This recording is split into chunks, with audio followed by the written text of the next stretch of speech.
অনেক মানুষ কি করে জানেন? তারা অন্যদের সাথে নিজের তুলনা করে। আহা, সে তো পুরো কোরআন মুখস্থ করে ফেলেছে, দেখো কি সুন্দর তার তেলাওয়াত, সে প্রতিদিন মসজিদে যায়, আজানের পূর্বে এসে উপস্থিত হয়, সে যে আল্লাহর কত ইবাদত করে, সে কত বেশি জানে, সে আরবি জানে, তাফসির জানে, এটা জানে, ওটা জানে।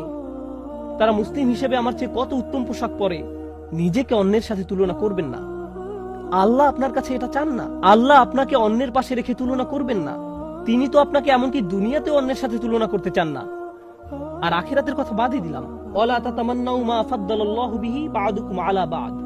অন্য মানুষদেরকে যা দেওয়া হয়েছে তার আকাঙ্ক্ষা করো না, নিজের প্রতি এমন অন্যায় করো না। তাহলে আমরা কি শিখছি? উদাহরণস্বরূপ আমরা শিখছি, আপনি আজকে কোরআন তেলাওয়াত শেখা শুরু করলেন, আপনার বয়স হয়ে গেছে 35, 30 বছর যাবত বইটা খুলেও দেখেননি, সিদ্ধান্ত নিলেন আজ থেকে কোরআন তেলাওয়াত করার। আপনি এমনকি বিসমিল্লাহ পড়তে পারছেন না, আরবি বা অক্ষরটি দেখতে কেমন সেটাও ভুলে গেছেন। আপনার বয়সের মানুষেরা বড়দের মতো করে পড়তে পারে, এখন আপনাকে বাচ্চাদের মতো শিখতে হচ্ছে। এতে কোনো সমস্যা নেই।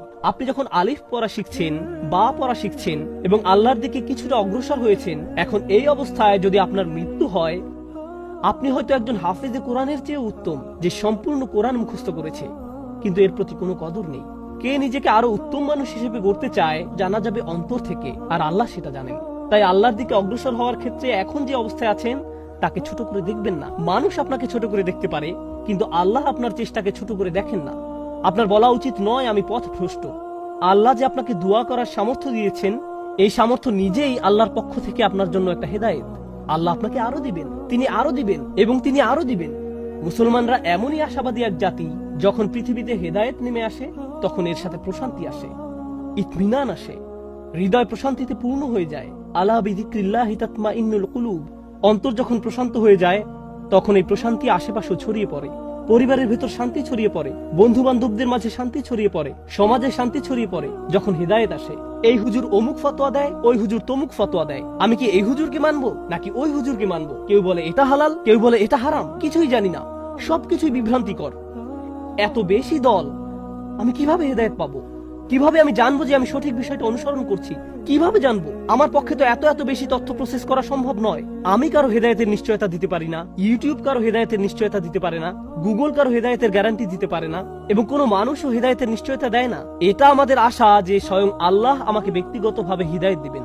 হেদায়েত অন্য কোথাও থেকে আসতে পারে না। আপনার কাছে কোনো তথ্য না থাকতে পারে, অথবা আপনি তথ্যের সাগরে ডুবে থাকতে পারেন, এটা কোনো ব্যাপার না। আল্লাহ আপনাকে কতটা হেদায়েত দিবেন তা নির্ভর করে আপনি কতটা হেদায়েত চান তার উপর, অন্য কারো কাছে নয়। আর একবার আল্লাহর কাছে সঠিক রাস্তা চাওয়ার পর আপনাকে আর বিচলিত থাকতে হবে না। নিশ্চিত থাকুন যে আল্লাহ আপনাকে সঠিক পথ দেখাবেন, তিনি কাউকে ফিরিয়ে দেন না।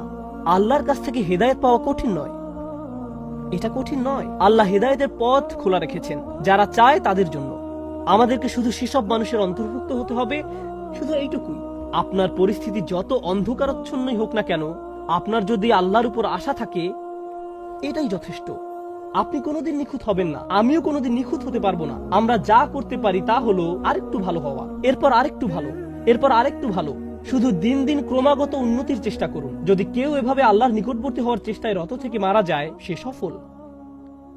অনেক মানুষ কি করে জানেন?